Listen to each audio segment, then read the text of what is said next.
हमारे YouTube channel में आप लोग का स्वागत है। आज हम लोग केमिकल बॉन्डिंग जो चैप्टर 4 है आपका केमिकल केमिस्ट्री का 4/11 है, उसमें वैलेंस बॉन्ड थ्योरी पढ़ेंगे। उसमें 4 थ्योरी है टोटल। पहला जो है ऑक्टेट वाला कॉसेल-लिविस थ्योरी, और दूसरा जो है इलेक्ट्रॉन पेयर रिपल्सन थ्योरी, और तीसरा है ये वैलेंस बॉन्ड थ्योरी, और इसके बाद चौथा है मोलिकुलर ऑर्बिटल थ्योरी। तो सब में थोड़ा थोड़ा डेवलपमेंट होता गया। और तो अभी हम लोग इसके बारे में पढ़ेंगे valence bond theory. Valence bond theory इसमें क्या है, ये it is based on quantum mechanical principle. Quantum mechanical principle, quantum quantity का एडजेक्टिव है क्वांटम।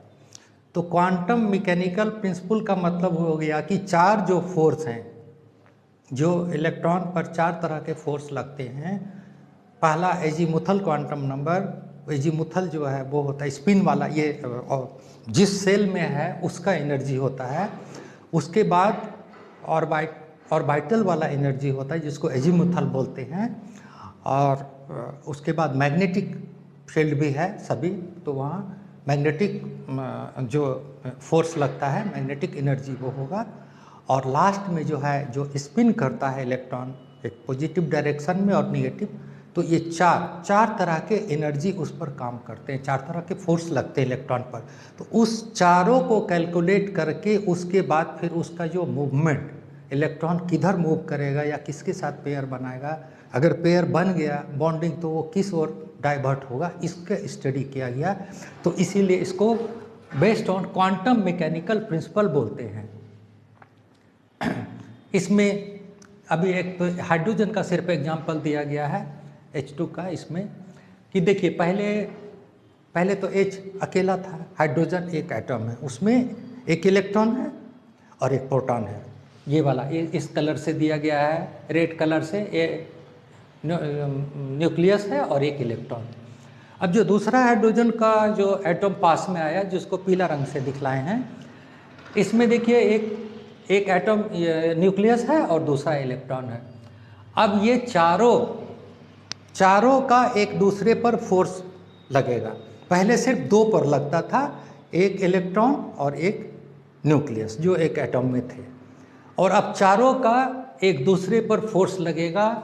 ये वाला भी जो न्यूट्रॉन है, न्यूक्लियस है, वो दूसरे को रिपेल करेगा।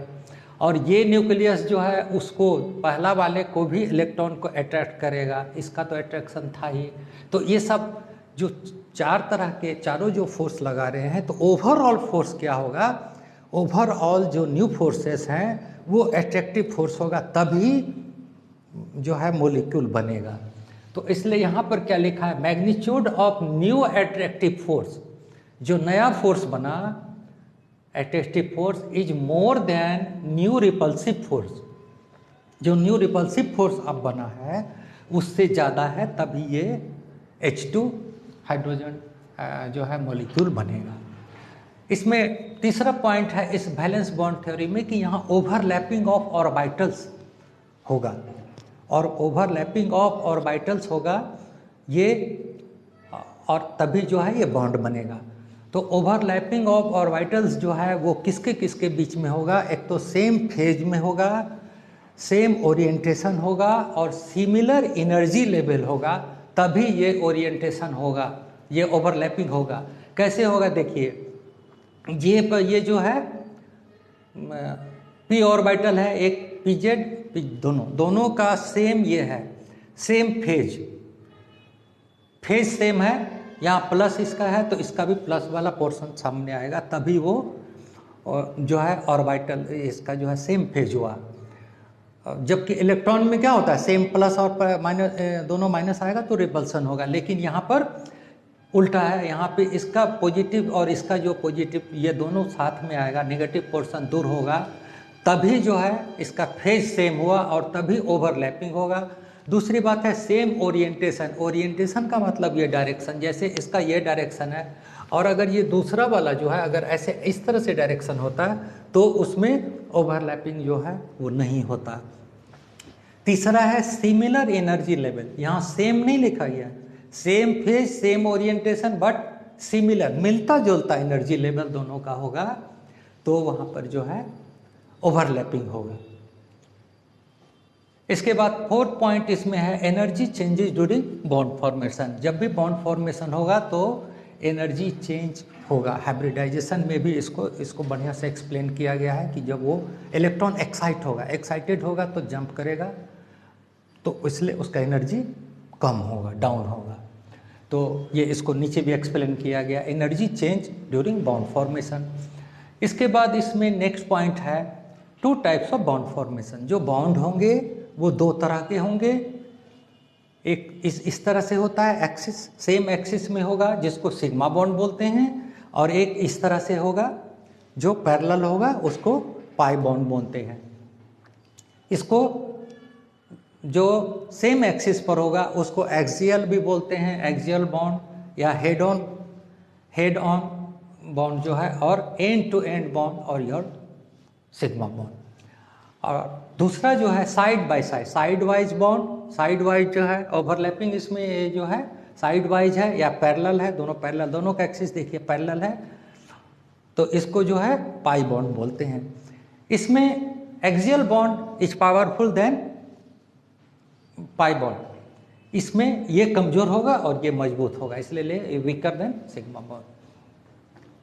अब इसके बाद एक नए साइंटिस्ट आए इसमें जिन्होंने इस थ्योरी को और आगे बढ़ाया, इसलिए यहाँ पर लिखा हुआ valence bond theory developed by Hitler and London, further developed by polling. Polling आए जिन्होंने हाइब्रिडाइजेशन का प्रिंसिपल दिया।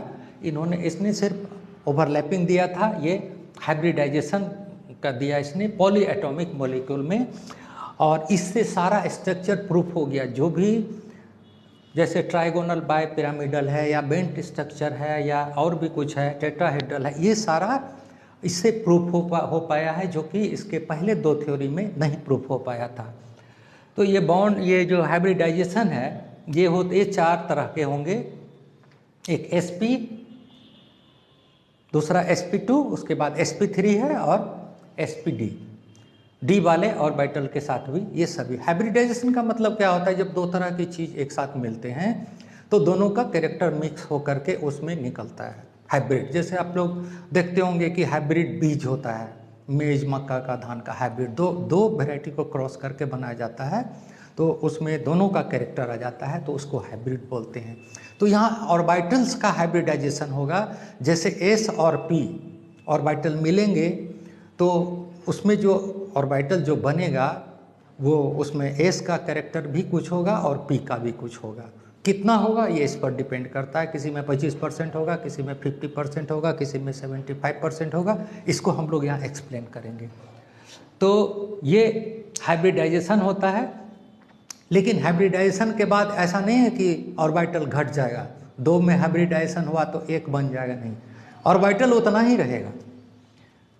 और यही जो हाइब्रिडाइजेशन है ये ज्योमेट्रिकल शेप को डिसाइड करता है। 4 टाइप्स ऑफ, जैसे एक sp है, sp2 और sp3, sp d होता है। तो सबसे पहले हम लोग एग्जांपल लेंगे sp बॉन्ड का, s और p का। इसमें बेरिलियम क्लोराइड है। बेरिलियम का देखिए स्ट्रक्चर होता है 4, तो 4 में कैसे होगा बेरिलियम का? 1s2 और 2s2 हो गया। ये ग्राउंड स्टेट में दिखलाया गया। टोटल 4 इलेक्ट्रॉन है बेरिलियम में, 4 हो गया। और इसका s का शेप स्फेरिकल होता है ऑर्बिटल का। अब ये देखिए एक्साइटेड स्टेज में क्या होगा, इसका 1s2 तो है, लेकिन 2s में जो 2 है वो एक p में चला गया, तो p का शेप इस तरह से होता है। और ये s और p दोनों हाइब्रिडाइज, दोनों मिल जाते हैं, मिक्स होते हैं, और 2 ऑर्बिटल बनता है, 2 sp, और उस ऑर्बिटल का नाम होगा sp हाइब्रिड ऑर्बिटल।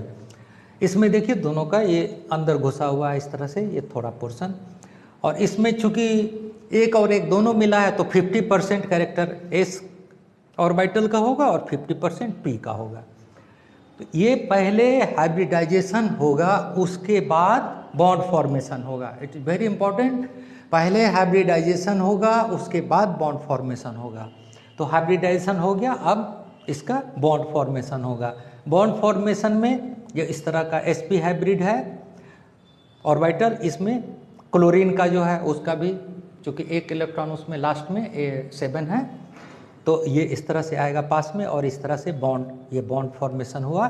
तो इस तरह से बेरिलियम क्लोराइड ये स्ट्रक्चर बना, और ये लीनियर इसमें होगा। ठीक है, इसके बाद आ गया उसी तरह sp2 का होगा। हम लोग एक sp3 का एग्जांपल ले रहे हैं। sp3 में क्या होगा, जैसे मीथेन, CH4 में उसी तरह पहले कार्बन का हम लोग देखें कितना है एटॉमिक, इसका जो एटॉमिक नंबर जो है 6 है और वैलेंसी 4 है। तो इसका देखिए ग्राउंड स्टेट में क्या होगा, S में 2 होगा और यहाँ पर S और P इसमें 4 होंगे। तो अब एक्साइटेड स्टेज में क्या होगा, पहले वो एक्साइटेड स्टेट में आएंगे जब ये हाइड्रोजन मॉलिक्यूल जब पास में आएगा तो एक्साइटेड स्टेज में आएंगे बॉन्ड फॉर्मेशन के लिए, ये बनाने के लिए, मॉलिक्यूल बनाने के लिए।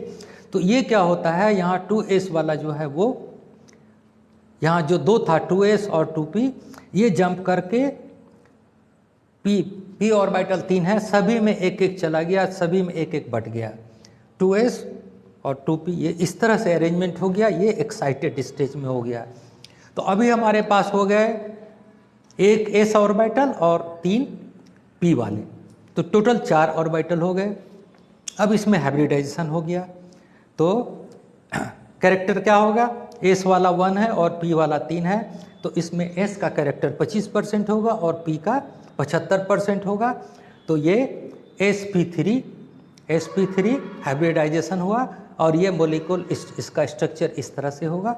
ये 4 हो गए जो हाइब्रिड, इसका जो है ऑर्बिटल का एक ऑर्बिटल 2, 3 और 4, बीच में कार्बन एटम और इसके बीच ये सिग्मा बॉन्ड है, और ये जो एंगल है इसके बीच में 109.5 डिग्री होगा, इसके बीच में दोनों हाइड्रोजन एटम के बीच में।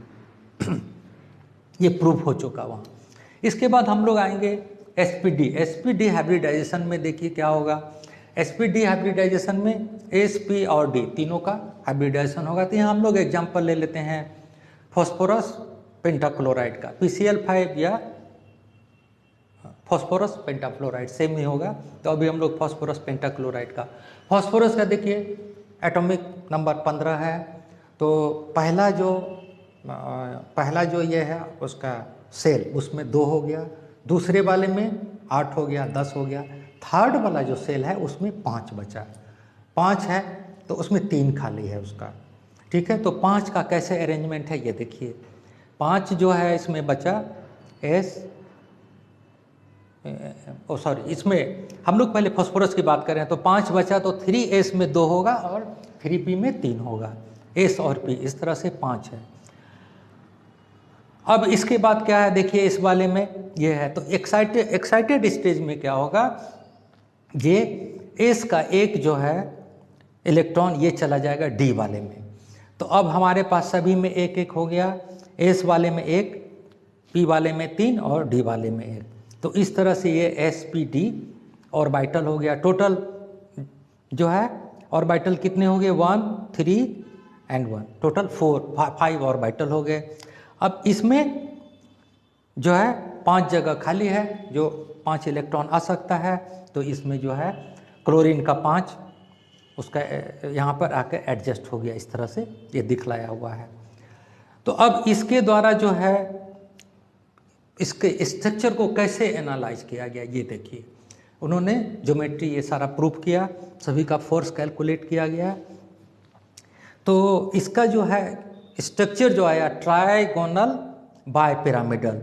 तो इसमें ये जो PCl बॉन्ड है ये 3, ये इक्वेटर पर है और इसमें तीनों के बीच में 120 डिग्री का ये है, ये दिखला रहे हैं।